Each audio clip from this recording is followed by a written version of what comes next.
네, 안녕하세요. 평화통일시민행동에서 진행하는 수요평화 뉴스입니다. 얼마 전에 2022-2026 국방중기계획이 발표됐죠. 네, 5년간 315조 2천억 원을 국방비로 쏟아부을 예정이라고 합니다. 국방비는 2022년 55조 2천억 원으로 시작했죠. 2026년에는 70조에 다다를 예정입니다. 이 중에 첨단 무기를 개발하고 배치하는 방위력 개선비가 무려 106.7조 원에 달한다고 하네요. 네. 네, 한국의 국방 예산은 문재인 정부 들어서 역대급으로 증가하고 있습니다. 국방비 증가율은 이명박, 박근혜 정권에 비해서 2배에 달하는데요. 네. 2017년 40조 3천억 원으로 시작했던 국방비가 네. 2022년 55조 2천억 원에 달합니다. 무려 5년 만에 15조가 늘어난 상황이고요. 네. 이것은 퍼센트로 따지면 7%가 증가한 규모입니다. 정말 문재인 정권 들어서 역대급으로 증가한 것 같은데요.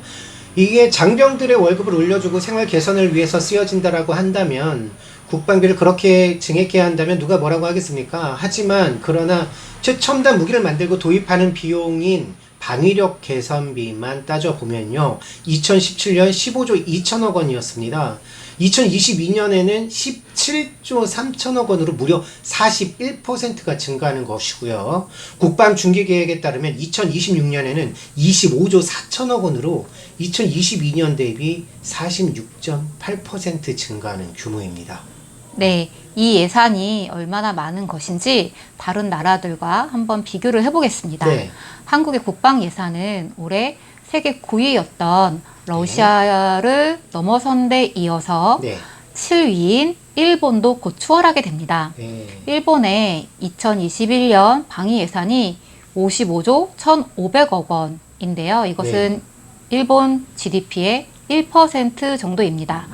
일본 방위백서에 따르면 2025년 한국의 국방비는 무려 일본의 1.5배가 된다고 합니다. 네, 엄청나네요. 한국의 GDP 대비 국방비는 올해 2.7%인데요. G7 국가들만 따지면 미국 다음으로 2등이라고 합니다. 해외 구매 무기는 네. 2016년에 1조 원에서 2018년 4조 3천억 원으로 4배 가까이 뛰었고요. 2020년 기준 한국의 미국 무기 수입 규모는요.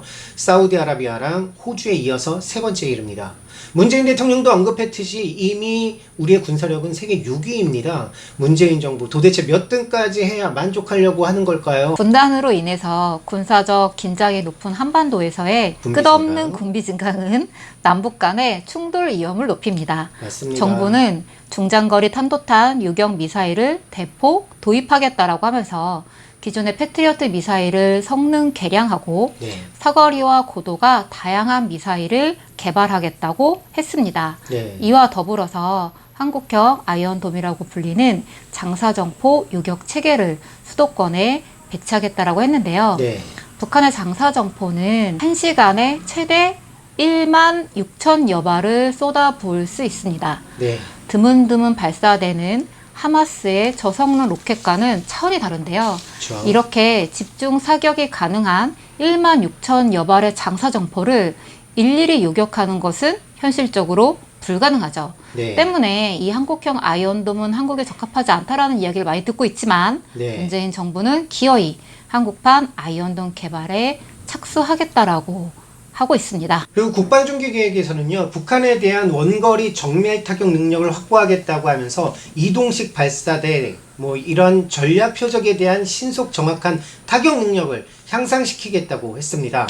여기서 자세히 밝히지는 않았는데요. 얼마 전 잠수함에 SLBM을 탑재해서 수중 발사 실험에 성공했다는 뉴스가 나온 적이 있었죠. 그러자 핵미사일과 핵 잠수함을 보유해야 된다는 주장들이 또다시 슬슬 나오기 시작했습니다.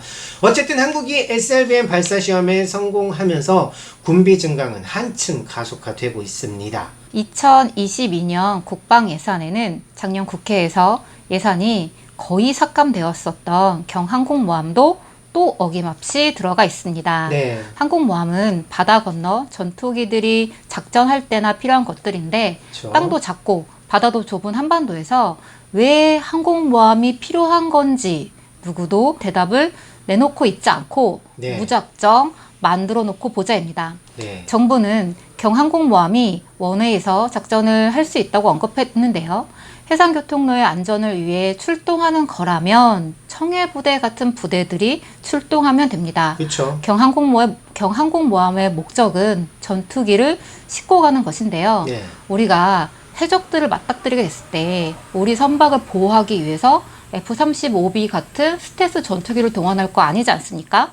결국 한미 동맹이 존재하고 있는 상황에서 미국이 대중국 봉쇄 압력에 동맹의 역할을 네. 높이라고 계속 주문하고 있는 상황에서 맞습니다. 남중국해나 동중국해에서 미중 간의 충돌이 발생하게 된다면 한국의 경항공모함이 출동하게 될 가능성이 매우 높습니다. 네. 물론 미중 간의 충돌을 중재하고 말리러 가는 것이 아니겠죠. 그쵸. 미국 편에 서서 중국과 전쟁을 하기 위해서겠죠.